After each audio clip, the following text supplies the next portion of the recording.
자, 오늘 준비된 마지막 발표입니다. 네 번째 발표.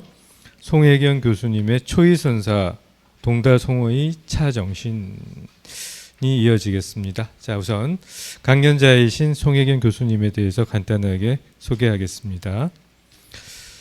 송혜경 교수님은 고려대학교 사범대학 가정학과를 졸업하셨고요. 한서대학교 건강정진대학원에서 차학으로 석사학위를, 원광대학교 대학원에서 차문화학 전공으로 박사학위를 취득하셨고요. 한국차학회 이사, 사단법인 한국차인연합회 다도대학원 교수, 삼성경제연구소에서 차문화의 향기로 강의를 하셨고요. 서울시 문화재 전문위원, 그리고 하동차엑스포 조직위원회 인사위원을 역임하셨습니다. 그리고 현재는 원광디지털대학교 차문화경영학과 명예교수로 계십니다. 저서로는 2009년 동다송어의 새로운 연구 지형사에서 발간하셨고요. 올해 2023년에 송혜경 교수의 알기 쉬운 동다송이 이른 아침에서 발간하셨습니다. 자, 수상 경력으로는 사단법인 한국차인연합회 올해의 차인상을 2018년에 수상하셨고, 원광디지털대 총장 우수 강의상을 2019년에 수상하셨습니다. 그리고 원광디지털대 공로상을 2021년에, 올해 2023년에는 스승의 날 장관 표창을 수상하셨습니다. 네, 지금부터 송혜경 교수님 강연을 듣도록 하겠습니다. 연단으로 모십니다.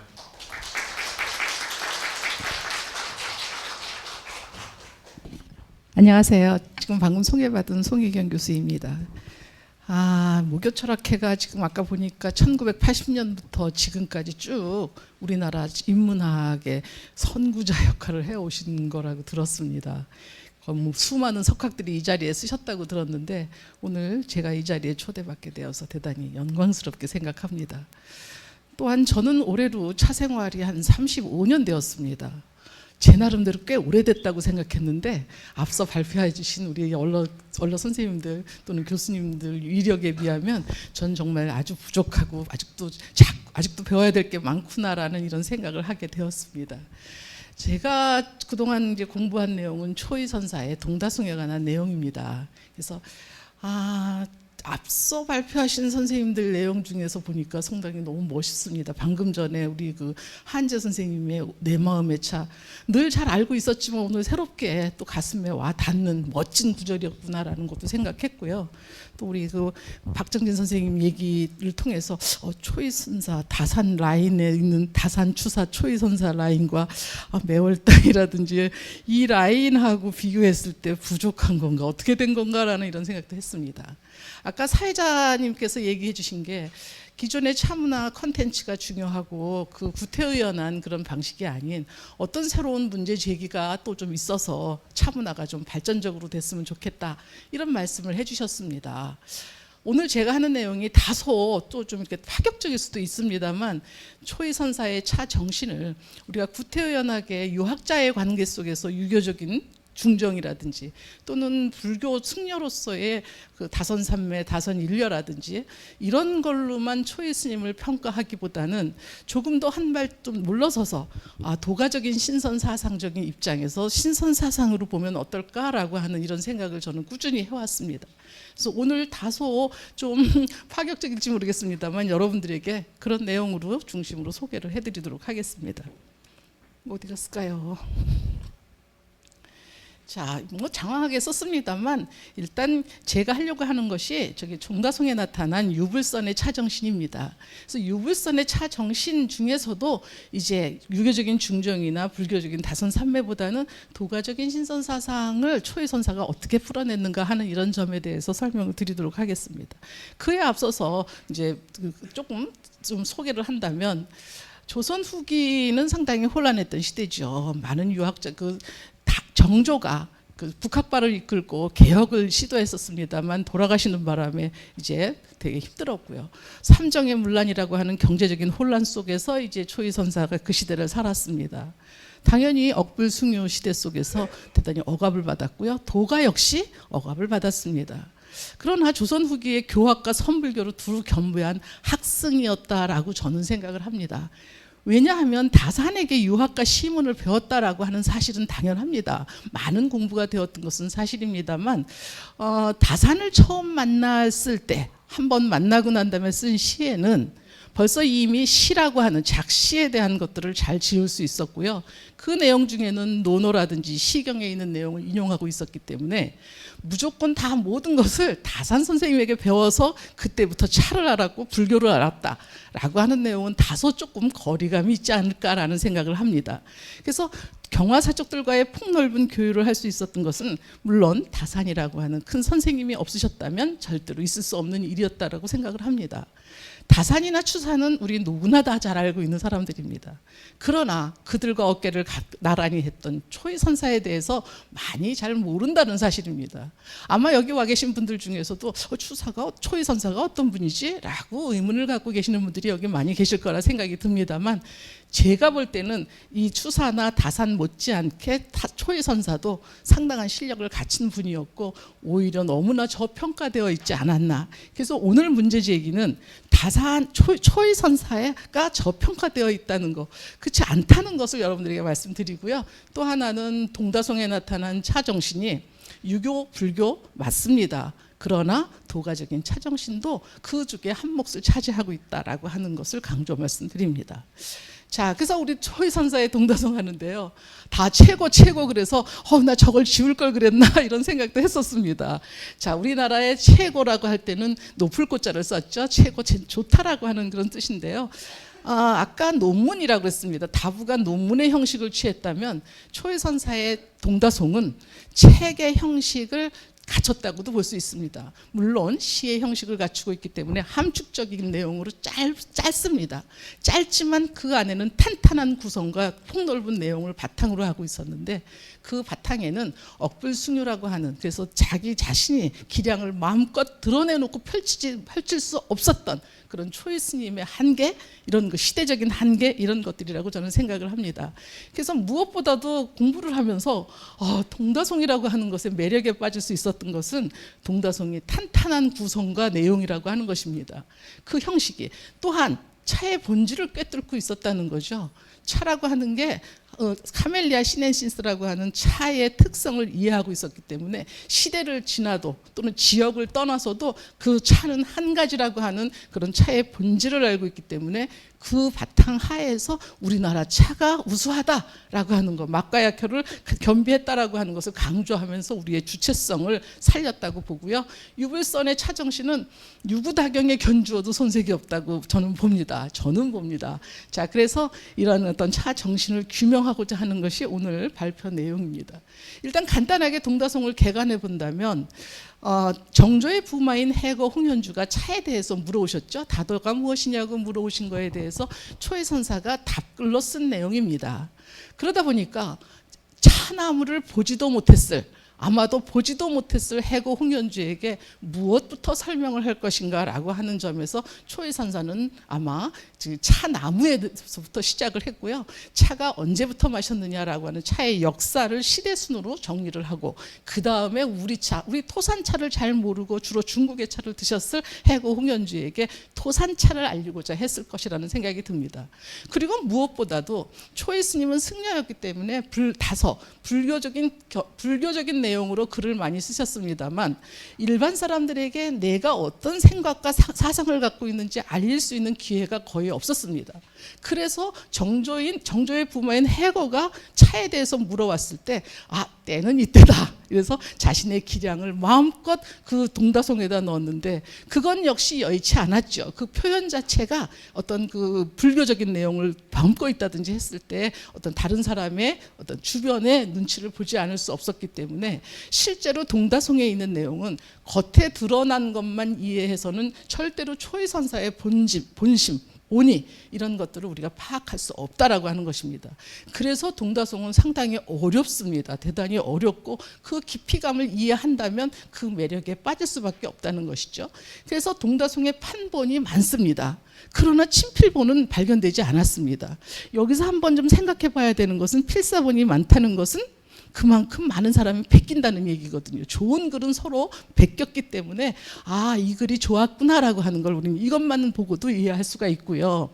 또한 그 초이선사의 친필본은 아마 두 부가 있지 않았을까. 하나는 써서 해거도인에게 보냈을 것이고 하나는 써서 본인이 수장하고 있었지 않았겠느냐. 그래서 해거도인 친필본에는 아마도 동다행으로 보냈다라고 하는 이런 얘기가 많습니다. 그래서 동다행이라고 써 있을 텐데 제목이 그 후에 초이선사는 그 변지화에게 말하자면 변지화가 를 통해서 보냈는데 변지화가 보냈던 그 편지 내용을 보면 동다행이 아니라 동다송으로 나중에 쓰고 있거든요. 그래서 아마도 초이선사가 썼던 친필본, 그러니까 해거 소장본은 서울에서 돌아다니지 않고 나중에 수정 보완한 동다행을 동다송으로 수정 보완한 그것이 남쪽 사찰이라든지 승려들이라든지 아니면 주변의 유학자들 사이에서 통용됐기 때문에 지금 남아있는 필사본은 다 동다송이라고 써 있는 것이라고 저는 보고 있습니다.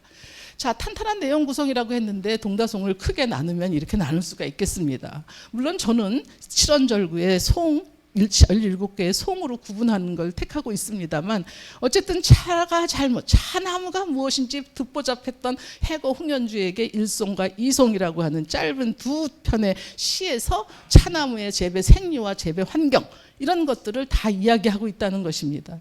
모든 식물이 5개의 기관을 가지고 있는데 그 5개의 기관을 저 짧은 두 구의 시에서 다 설명을 하고 있다는 것만으로도 초이선사가 차나무를 본질적으로 꿰뚫고 있었다라고 하는 걸 알 수가 있고요. 차의 역사 부분입니다. 그렇다면 차나무를 알리고 난 다음에 차를 언제부터 누가 마셨느냐라고 하는 것입니다. 그래서 시대적으로 신농에서부터 쭉 시대순으로 차의 역사에 대해서 기술을 하고 있는데 말하자면 차의 기술을 하고 있는데 맛과 약효가 뛰어난 차사를 기록하고 있습니다. 초이선사는 절대로 내 의견이 이렇다라고 자기의 의견을 주장하지 않습니다. 아까 한재 선생님의 내용을 들으면서 참 부러웠습니다. 한재 선생님은 자신 있게 자기의 의견을 개진할 수 있는데 초이 스님은 나의 의견을 자신 있게 얘기하지 못하고 항상 한 수 접어서 생각을 하고 글을 적으셨기 때문에 다른 사람의 이야기, 기존에 있는 여러 차사들을 인용해서 예를 들어서 설명을 하고자 했던 것입니다. 그래서 많은 사람들이 차가 맛이 좋고 약효가 뛰어나다라고 하는 것들을 내 얘기가 아닌 여러 사람의 다른 사람의 이야기를 논꼬로 들어서 설명하고 있는 것이 차의 역사 부분입니다. 그 다음에 이제 토산차, 주로 수입해서 맞은 중국 차를 많이 마셨을 해거 홍연주에게 우리나라의 우수성을 얘기하고 있다는 것입니다. 자, 10송에서 이 얘기를 하고 있고요. 3송에서 9송까지 전부 다 중국에 있는 내용들을 많이 인용을 하고 있기 때문에 초이선사는 중국 거를 이야기한 것이지 우리 거에 대한 얘기는 얼마 없어. 이걸 과대 칭송하는 거야. 이렇게 폄하하는 발언을 하시는 분들도 있습니다. 뭐 틀린다고 얘기할 수는 없습니다만 자, 다서가 부족한 우리 입장에서 굳이 그렇게 해야 될까라는 이런 생각을 갖게 합니다.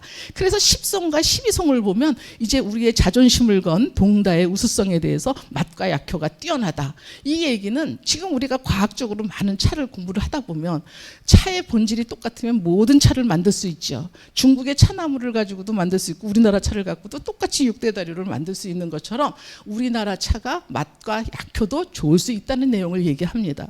그래서 10송에서 동다의 우수성을 맛과 약효에 대해서 이야기하고 있는데 아까 탄탄한 내용 구성이라고 얘기한 것처럼 10송을 공부하면 그럼 11송과 12송에서는 뭘 얘기할까가 떠올라집니다. 왜냐하면 맛에 관한 이야기 아니면 약효에 관한 이야기가 나올 거라는 그런 짐작이 가더라고요.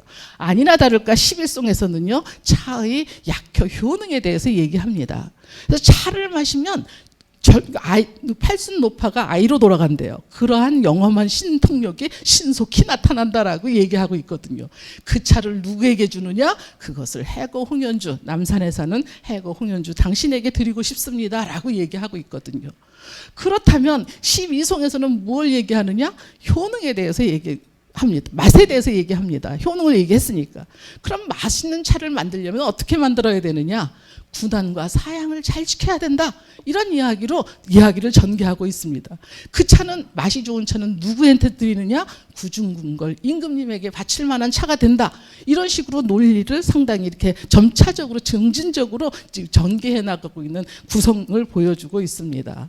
그런 내용들이 다 초이선사는 내 생각이 그런 게 아니라 다른 사람의 이야기를 예로 들어서, 당나라의 이백, 유명한 시인이죠. 이백의 말을 빌어서 어린아이처럼 돌아간다. 팔순 노인네가 어린아이로 돌아간다라는 얘기를 하고요. 유구다경에 있는 군안과 만보전세에 있는 사양의 이야기를 들어서 차의 맛이 좋다라고 하는 그런 이야기를 한다는 것입니다.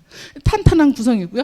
하이라이트는 역시 오늘 하는 내용과 마찬가지로 차의 정신적인 내용입니다. 유교, 불교, 도가적인, 그래서 유교, 불교의 핵심 키워드라고 생각하는 중정이라든지 또는 다선삼매 이런 이야기를 얘기하고 있습니다. 초이선사의 동다송의 차정신 중정입니다. 틀릴까요? 맞을까요? 맞습니다. 다선삼매입니다. 맞습니다. 당연히 맞습니다만 그런 두 가지 내용보다는 오히려 도가적인 신선사상은 도외시되고 있었다라고 하는 걸 여러분들에게 말씀을 드리고요. 17송에서는 이제 마지막 이 색을 저술하면서 클라이막스, 차의 정신을 클라이막스 정점을 찍고 내려오면서 그냥 백운과 명호를 벗삼아서 해거도인 당신과 내가 함께 차를 마시고 싶다라고 하는 자신의 감의 소회를 적고 있습니다. 자, 동다송의 차정신은요, 유교적인 중정, 불교적인 다선삼매, 도가적인 신선사상이라고 볼 수가 있겠습니다. 자, 간단하게 유교적인 중정사상을 보도록 하겠습니다.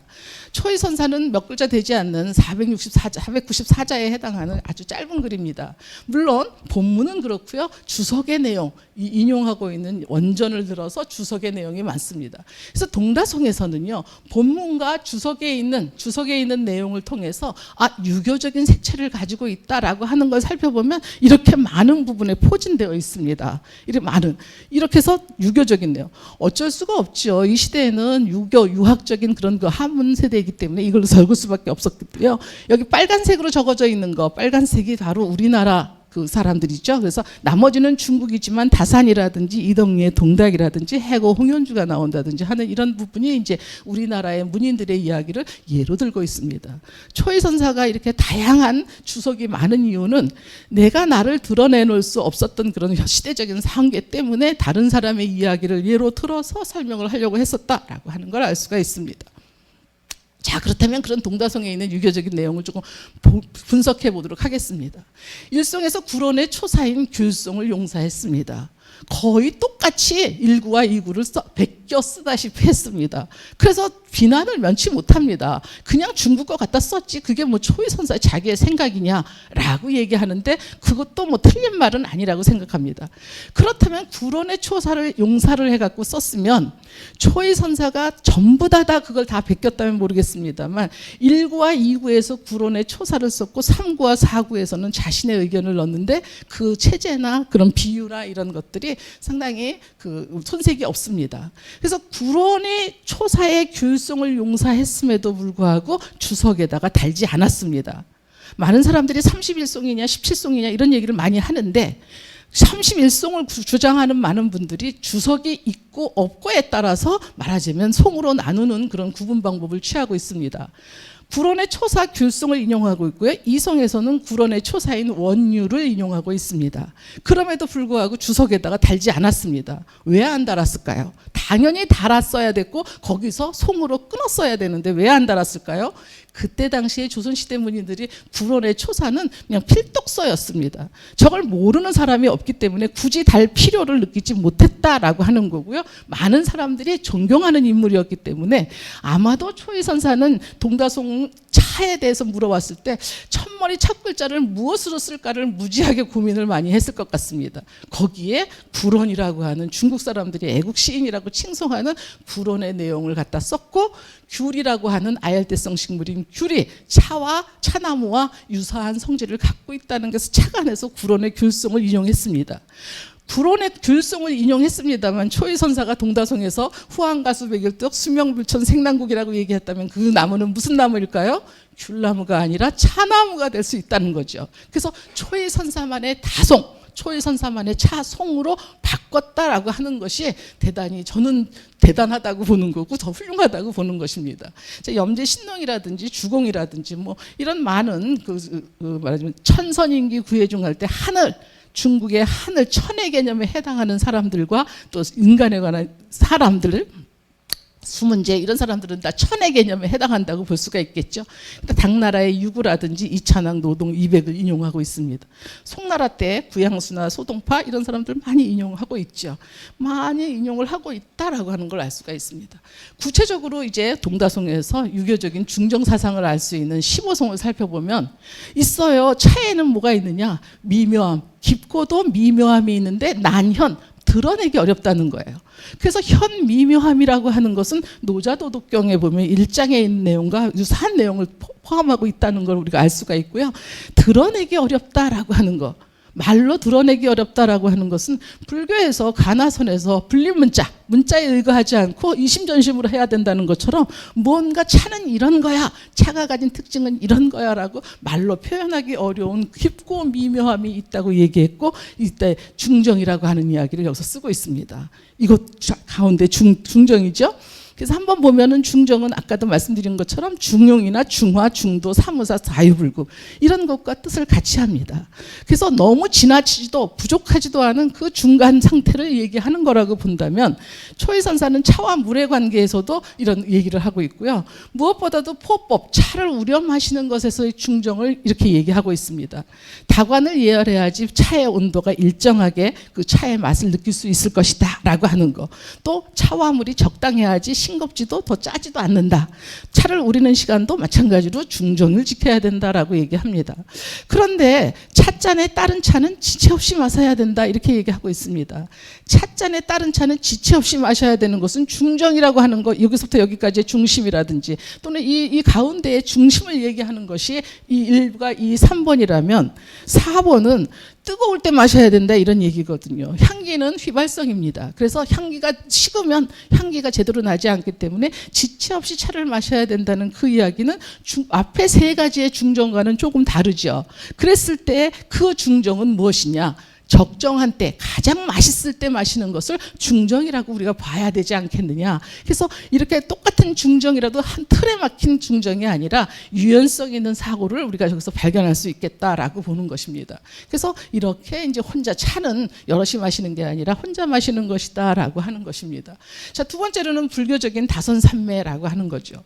자, 선종불교하고 차는 불가분의 관계를 갖고 있습니다. 그래서 그 참선 수련시에 차 마시는 거 허락했다라고 하는 당나라 때 봉시 문경기에 있는 내용들을 우리가 통해서 알 수 있고요. 동다송에서는 은유적이고 아주 함축적으로 표현을 하고 있습니다.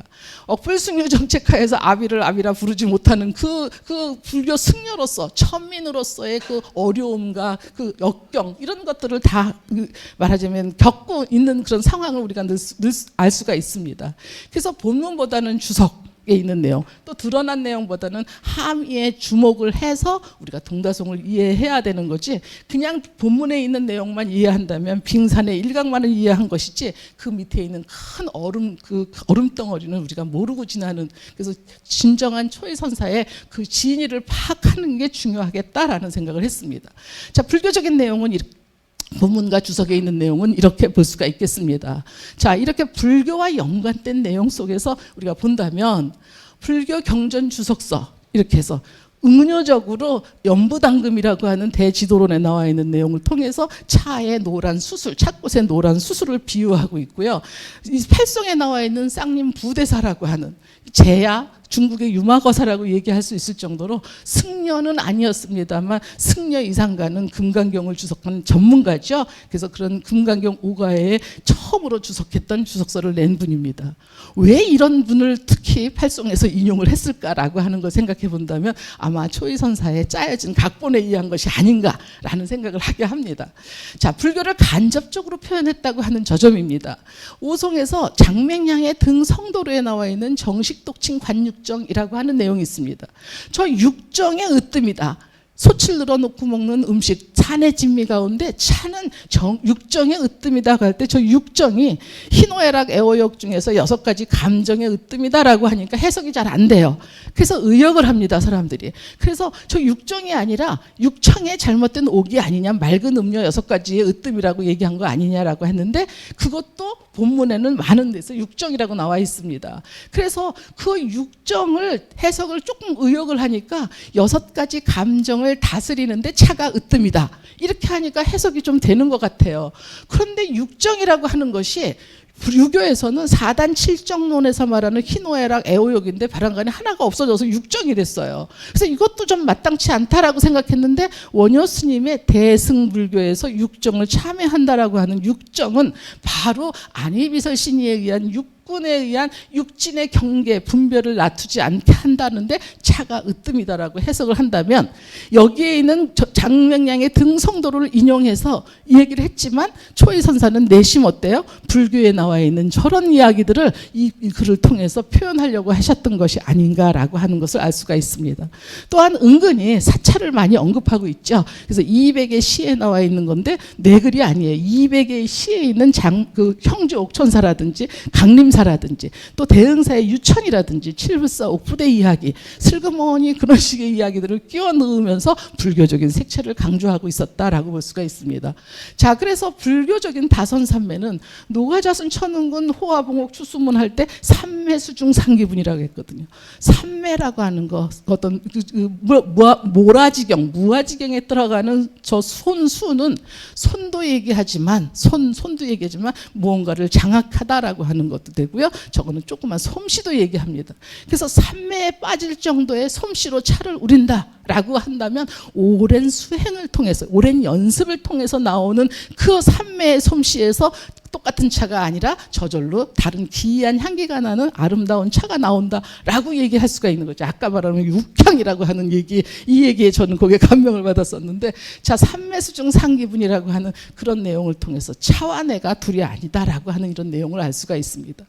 자, 그래서 이 사언이라고 하는 것이, 삼매라고 하는 것이 주관과 객관이 합일화된 불의의 세계를 얘기하고 있다. 그래서 다선삼매라든지 선다이려 이런 것들이 가장 오랫동안의 말하자면 수행, 승려로서는 오랜 수행을 통해서 얻을 수 있는 것이고요. 차인이라면 오랜 연습을 통해서 무아지경에 빠진 솜씨로 무언가를 할 때 그 행복이라는 거, 그 깨달음이라고 하는 거, 그런 걸 여기서 나타낸 건 아닐까라는 생각을 합니다. 자, 제가 4시에 했으니까 40분까지 하는 거죠? 시간이 너무 많이 바빠갖고 제가 자, 도가적인 신선사상 한번 살펴보겠습니다. 우리가 도교냐 도가냐, 막 유불선이냐 유불도냐 막 이런 얘기 많이 하는데요. 이제 도가라고 하는 것은 철학을 기반으로 한 사상이고요. 종교를 기점으로 하는 도교로 볼 수가 있습니다. 그래서 우리가 유불도 혹은 유불선이라고 혼용하는데 그것은 뭐 이해를 해주시기 바랍니다. 그 이제 불교 한나라 때 중국 인도에서부터 불교가 중국으로 넘어올 때 말하자면 새로운 이색 종교가 들어왔을 때 그것을 중국인들에게 이해시킬 때 그것을 전혀 이해할 수 없었던 거죠. 특히 공사상 같은 이런 어려운 걸 이해할 수 없을 때 그 불교의 중국의 민간 신앙에 있었던 도교적인 민간 신앙에 있었던 이야기로 이해를 시키려고 했던 거죠. 그래서 불교의 반야 사상인 공은 니네가 말하는 무라는 개념하고 비슷해 라고 얘기했을 때 사람들이 이해하기 쉬웠었죠. 그래서 여러 가지 오계를 오상으로 한다든지 이런 것들을 인의예지신으로 이해하는 방식으로 하는 것을 격의 불교라고 얘기합니다. 그래서 오리지널 인도 불교와 중국에서 통용되고 있는 불교는 조금 달랐겠죠. 자기식으로 이해를 했었으니까. 그래서 이 격의 불교를 잘 생각해 본다면, 불교를 이해시키기 위해서 도교적인 민간 신앙을 가지고 이해를 시켰다면 이것을 초이선사 동다송에서는 거꾸로 한번 생각해 보자는 거예요. 초이선사가 도가적인 신선사상을 많이 나타냈다면 도가적인 신선사상과 그 근본 원류가 통하는 불교 얘기를 하려는 건 아닐까라는 생각이 들었습니다. 그래서 이제 이런 조선 후기의 노장 사상을 한번 생각해 보면 이게 많이 성리학적인 이념적 한계를 느꼈기 때문에 불교의 세계에 많이 빠져들었습니다. 아마도 해거 홍현주가 초이선사하고 친하게 지냈던 이유도 자기 부인도 숙선홍주도 일찍 돌아가시고 또 아들까지 먼저 잃는 그런 어떤 생활적으로는 상당히 힘들었을 때 초이선사, 불교 승려인 초이선사가 많이 의지가 되지 않았을까. 또는 그래서 나중에 많은 사람들이 은퇴를 하고 난 다음에 은일자적한 삶을 살겠다라고 하는 것에 후기 노장 사상에 관심을 많이 갖고 있었다고 봅니다. 그래서 이 숙녀 억불로 노장이나 배타심이 강했음에도 불구하고 저 조선시대에는요, 저런 여러 명이 노자나 장자의 주석서를 냈습니다. 이거 있을 수 없는 일인데 저렇게 댕쟁한, 우리도 잘 알 수 아는 율곡이라든지 박세당이라든지 서명응이라든지 홍석주는 홍현주의 큰 형님이십니다. 그래서 정치가이자 문장가이자 노장의 말하자면 그 연구가인 이런 사람들이 도덕경이라든지 장자에 대한 주석서를 남기고 있습니다. 그래서 여기에서도 마찬가지로 이제 민간 도교로 발전을 했었고요. 많은 이런 주석서를 냈다는 것은 그만큼 노장 사상에 대한 이해가 밑바탕에 깔렸다라고 하는 걸 볼 수가 있겠습니다. 자, 도가적인 내용을 동다송에서 살펴보면요, 본문과 주석에 있었던 이런 내용들이 쭉 볼 수가 있습니다. 그래서 이런 내용들이 쭉 있는데요. 이걸 보면 노장 사상의 성향을 띈 시들을 여기서 인용하고 있습니다. 불원의 원유는 소요유, 그 장자의 소요유를 바탕으로 사상으로 깔고 있고요. 200의 선인장차, 신선선자, 사람인자, 손바닥장이죠. 그래서 신선의 손바닥 같은 차라고 하는 신선 사상을 내포하고 있고요. 노동의 칠한차가와 같은 것들을 주석에서 인용을 하고 시를 쓰고 있습니다. 자, 그래서 12송과 15송에서는 노자도덕경을 인용해서 현 미묘함을 아까 설명을 하고 있고요. 13송은 장자적으로 해석해야지만 이게 해석이 된다라고 하는 것입니다. 신선을 상징하는 인물이 아주 빈번하게 등장을 합니다. 단구자라든지 모선, 모인 이런 것들이 많이 등장을 하고요. 도교 성지인 팔공산이라든지 상청경이라든지 신산 같은 것들이 동다송에서 자주 등장하고 있습니다. 자, 12송에서 아까 얘기했고요. 16송에서 중유현, 미면한현 이런 거 있었는데요. 이 노자 1장에 보면 이렇게 무욕으로 바라보는 자는 묘를 볼 수 있는데 욕심 가지고 바라보는 자는 결과물만 볼 수 있을 뿐이다 라고 하는 것을 이야기하면서 현 미묘함에 대한 내용을 아마 노자도덕경의 영향과 유사하지 않겠느냐라고 저는 판단을 했고요. 13송입니다. 이 13송을 글자 그대로, 글자 있는 거대로 한자적으로 해석했을 때 전혀 해석이 잘 안 됩니다. 그래서 13송을 그냥 어물쩍 넘어가는 경우가 되게 많은데요. 저도 이 부분 때문에 무지하게 고민을 많이 했습니다. 자, 취도녹향 재입조할 때 동다송 공부하면서 저렇게 어려운 한자는 처음 봤어요. 제자 같은 거, 저기 겨우제, 찰나제, 뭐 하자마자 이런 뜻을 갖고 있는데 취도녹향의 차를 마시고 겨우 입조에 들어간다 이렇게 해석을 합니다. 입조는 뭐예요? 조정에 들어가는 거죠. 등청하셨습니까? 영감마님 등청하셨습니까? 할 때 입조하셨습니까? 조정에 들어가. 그래서 취도녹향차를 대하고 겨우 입조에 들어간대요. 그럼 무슨 말이에요? 그러면서 총명사다리 무채용한다는데 입조에 들어간다는 말이 전혀 너무 낯설은 거예요. 그러면 이 글을 쓰신 초이선사는 시도 잘 짓고 글씨도 잘 쓰고 그림도 잘 그렸던 3절, 세 가지가 빼어난 3절로 칭송받았는데 저렇게 밑도 끝도 없는 내용을 글로 쓰셨을까라고 하는 걸 생각해 보면 저게 뭔가 의미가 있다고 저는 생각을 했던 거예요. 그래서 저 입조를 생각해 보니까 장자에 있는 내용을 갖다가 한번 살펴봤습니다. 조철로 보았습니다. 그래서 3일후에 천하를 읽고 7일후에 만물을 읽고 조철할 수 있으니 견독할 수 있었고 고궁을 초월하니까 불생의 경지에 들어가게 되었다고 대종사편에 있는 내용으로 저걸 해석하니까 그 나머지도 다 같이 장자적으로 해석이 돼요. 그래서 총명사달무채용할 때 취도녹향차를 마시자마자 뭐뭐 하자마자 입조에 들어간다. 즉 첫 새벽에 깨달음에 들어간다라고 해석을 하니까 그 깨달음의 경지에 올라가면 총명함이 사통팔달 걸리거나 막힘이 없어진다. 이런 해석이 되거든요. 그러면 총명한 사람이 어떤 사람이냐? 귀자가 들어가 있어요. 귀로 들어서 하는 사람이고요. 밝을 명자는 날일과 해와 달입니다. 해와 달이 없으면 우리가 볼 수 없지요. 그런 걸 볼 때 이 장자 천도편에 있는 내용은 눈으로 보아서 알 수 있는 거 형체와 하늘과 빛이고 귀로 들을 수 있는 거 이름과 소리다라고 하는 이런 내용을 통해서 저 내용은 아마도 조의선사가 장자에 있는 내용을 모티브로 이걸 적지 않았겠느냐. 그렇다면 다른 거라면 여기에 뭐가 달려 있어야 될까요? 장자에서 인용했습니다라고 주석을 달았어요. 옳을 법한 일인데 이 시대적인 환경 때문에 달 수 없는 그런 것이어서 달지 못했다라고 보는 거죠.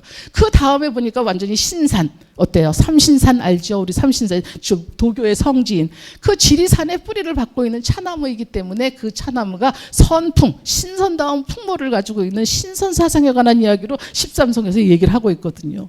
그래서 저 내용을 그냥 유교적으로 입조 조정에 들어간다 하면 절대 해석이 안 되지만 어때요? 저 내용은 장자적으로 해석할 때 그 앞뒤 문맥이 딱딱 맞아떨어진다라고 볼 수가 있었습니다. 자, 여기서 노가자순 천운군 할 때 여기도 마찬가지입니다. 흰 구름이라고 하는 것이 말하자면 천상세계와 지상세계를 갖다 구분해주기도 하고 단절시키는 역할도 합니다. 흰 눈이 내리면 어때요? 지상 사람들이 사는 곳을 깨끗하게 가려주지요. 그래서 단절하고 또 깨끗하게 가려주는 역할을 하는 것처럼 이 흰 구름이라고 하는 시연은 이렇게 천상세계, 신선이 사는 천상세계와 지상세계를 구분할 수 있고요. 그 구름밭에다가 뿌리를 내렸어요. 인간이 사는 지상세계에 뿌리를 내리고 구름 위 천상, 신선들이 사는 세계에 잎을 피워냈을 때 그 이파리를 마신 사람들 다 우하등선하는 신선의 경지를 느낄 수 있다라고 우리가 본다면 이 내용도 장자적으로 우리가 해석을 해야 되지 않겠느냐라고 하는 겁니다. 그래서 한 잔의 옥화차를 기울이면 풍생액 겨드랑이에서 바람이 나가지고 어때요? 몸이 떡 가벼워져 갖고 벌써 어디 올라갔어요? 신선들이 사는 상천경을 갔다라고 하는 이런 내용으로 일맥상통하는 내용입니다. 자, 이렇게 해서 해탈로 볼 수 있고요. 초이선사의 도가적 신선 사상에 대한 입장은 유불선 회통 안 할 수가 없는 입장이었죠. 불교가 억압받고 있는 상황 속에서 유교를 수용할 수밖에 없었고 도교도 수용할 수밖에 없었던 그런 것입니다. 도가적 사상, 신선 사상을 그래서 아까 말씀드린 것처럼 불교의 입장으로 우회적으로 돌려서 표현한 것이 초이선사 동다성의 도가적 신선 사상이라고 본 것이죠. 또한 많은 사람들이 도교에서 신선들이 선약으로 생각했었습니다. 그래서 이 차가 선약이었다, 양생약이었다 이런 약으로서 차를 수용했다고 볼 수가 있겠습니다. 자, 초이선사 대단히 그 시와 교와 선을 겸비한 시문학에다가 또는 시를 너무 잘 썼습니다. 물론 다산이라고 하는 큰 스승이 있었기 때문에 서울에 있는 경화사적들을 만날 수 있는 계기가 있었고요. 그분들에게 인정을 받을 수 있었던 것은 시를 잘 지었기 때문입니다. 뭐 유불선을 잘해서 또는 경학을 잘해서 또는 무슨 뭐 차를 잘 만들어서 많은 유학자들이 초이선사한테 시에 한번 참여하려고 했던 것이 아니라 시를 잘 지었기 때문이다라고 볼 수가 있고요.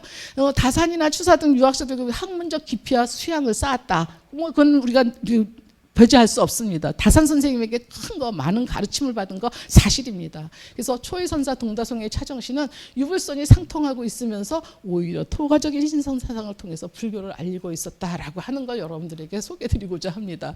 무엇보다도 우리나라 최고의 다서로서 우리 동다의 개념, 우리의 자존심, 정체성 이런 것들을 확립할 수 있었던, 그래서 중국 어디에 내놔도 동다성에 있는 그 십성에 있는 그런 것은 자신만만하다고 저는 생각해서 자존적인 태도를 심어주었고요. 이제 우리가 이걸 통해서 우리는 어떻게 해야 되겠는가 하는 그런 우리에게 뭐 어떤 추구해야 될 정신세계 이런 걸 보여주지 않았나 싶은 생각이 듭니다. 자, 저는 여기까지 여러분들에게 소개 너무 많은 내용을 너무 짧은 시간에 하느라고 제가 숨이 가빴습니다. 네, 죄송합니다. 수서 없는 발표 들어주셔서 감사합니다.